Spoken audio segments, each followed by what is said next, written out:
부모님께 효도하라. 출애굽기 20장 12절. 내 부모를 공경하라. 그리하면 내 하나님 여호와가 내게 준 땅에서 내 생명이 길리라. 에베소 6장 1절에서 3절. 자녀들아, 주 안에서 너희 부모에게 순종하라. 이것이 옳으니라. 내 아버지와 어머니를 공경하라. 이것은 약속이 있는 첫 계명이니 이로써 네가 잘되고 땅에서 장수하리라. 인류 역사를 돌이켜보면 부모에게 효도하고 잘못된 가정을 찾아볼 수 없습니다. 세계 만방의 사업에 성공한 자들은 한결같이 효도하신 분들입니다. 위대한 역사를 개척한 미국의 1대 2대 대통령 워싱턴을 비롯하여 16대 링컨 대통령에 이르기까지 한결같이 부모에게 효도했음을 볼 수 있습니다. 세계적인 재벌이며 자선사업가로 유명한 미국의 록필러 같은 분들을 비롯하여 훌륭한 사업가들은 한결같이 효자였습니다. 우리나라 조선 중기 어느 왕의 이야기입니다. 하루는 평민복이로 갈아입고 단 한 명의 비서실장을 대동하고 민정시찰을 가게 되었습니다. 어느 농촌의 외딴 초가집에서 참으로 희한한 모습을 보게 되었습니다. 7순이 넘은 노인이 밥상 앞에서 밥을 안 먹고 흐느껴 오는데 상복을 입은 아들은 춤을 추고 삭발을 한 며느리도 소복을 입고 노래하는 모습을 보게 됩니다. 얼마나 희한한 모습입니까? 왕이 걸음을 멈추고 내력을 물었습니다. 나는 지금 이 나라의 왕인데 민정시찰을 나왔으니 이실 짓고 하렸다. 노인의 자기의 성명을 김 누구누구라고 밝힌 후 왕 앞에 무릎을 꿇고 사연을 말씀드렸습니다.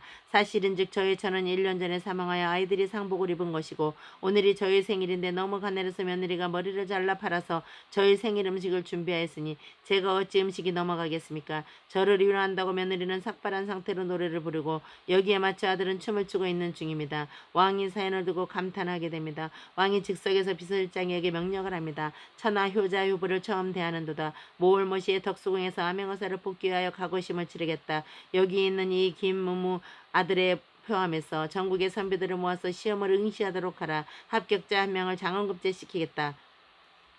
왕의 명령대로 과거시험을 보려고 전국에서 선비들이 모여들었고 노인의 아들도 과거시험장에 왔습니다. 과거시험의 출제 문제를 적은 방이 붙었는데 내용은 다음과 같은 것입니다. 아버지는 밥상 앞에서 울고 있고 며느리는 소복을 입고 삭발한 채 노래를 부르고 아들은 상복을 입은 채 춤을 추고 있는데 이러한 사연을 논하라. 전국에서 모여든 선비들이 이 사연을 알 턱이 있습니까? 김씨 아들인 효자가 보니까 너무 시험 문제가 쉬운 거라 자기 집 사정 이야기를 잘 써서 올렸습니다. 과거 시험이 끝나는 그 중에서 한 명은 단독으로 1등 장원급제자를 발표하는 방이 붙었는데 노인의 아들이 장원급제를 하게 되었습니다. 김 누구누구의 효자 아들은 1등 당선되어 암행어사가 되고 자손들은 부귀영화를 누리고 잘 살았다는 이야기입니다. 성경 창세기에는 하나님께서 온 세상을 대홍수로 심판하신 후에 살아남은 노아의 가족 이야기가 나옵니다. 창세기 9장 18절에서 27절. 방주에서 나온 노아의 아들들은 셈과 함과 야벳이며 함은 가나안의 아버지라. 노아의 세 아들로부터 사람들이 온 땅에 퍼지니라. 노아가 농사를 시작하여 포도나무를 심었더니 포도주를 마시고 취하여 그 장막 안에서 벌거벗은지라. 가나안의 아버지 함이 그의 아버지 하체를 보고 밖으로 나가서 그의 두 형제에게 알림이 셈과 야벳이 옷을 가져다가 자기들의 어깨에 메고 뒷걸음쳐 들어가서 그들의 아버지의 하체를 덮었으며 그들이 얼굴을 돌이키고 그들의 아버지의 하체를 보지 아니하였더라. 노아가 술이 깨어 그의 작은 아들이 자기에게 행한 일을 알고 이에 이르되 가나안은 저주를 받아 그의 형제의 종들의 종이 되기를 원하노라 하고 또 이르되 셈의 하나님 여호와를 찬송하리로다. 가나안은 셈의 종이 되고 하나님이 야벳을 창대하게 하사 셈의 장막에 거하게 하시고 가나안은 그의 종이 되게 하시기를 원하노라 하였더라. 노아의 세 아들 셈, 함, 야벳의 이야기입니다. 아버지 노아가 포도주를 과음하고 열어나니까 훌훌 벌어던지고 큰 대자로 낮잠을 자고 있는 것을 둘째 아들 함이 발견하고 나가서 형 셈과 동생 야벳에게 고자질을 하게 됩니다. 형과 막내는 의복을 취하여 어깨 메고 들어가서 고양이처럼 살살 뒷걸음으로 들어가서 아버지의 수치를 감춰드리고 아버지의 하체를 보지 않았다고 합니다. 과연 호드상을 받을 만합니다. 술이 깬 아버지 노아는 이 사실을 다 알게 됩니다. 둘째 아들 함, 후에 가나안 족속의 아비가 됨.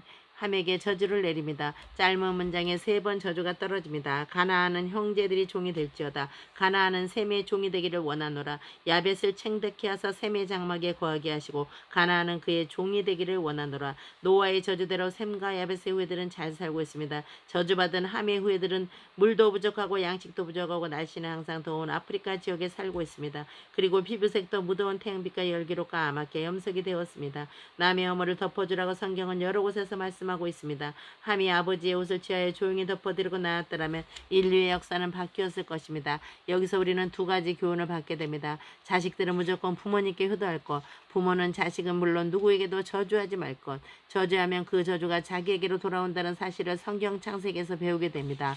끝까지 읽어주셔서 감사합니다.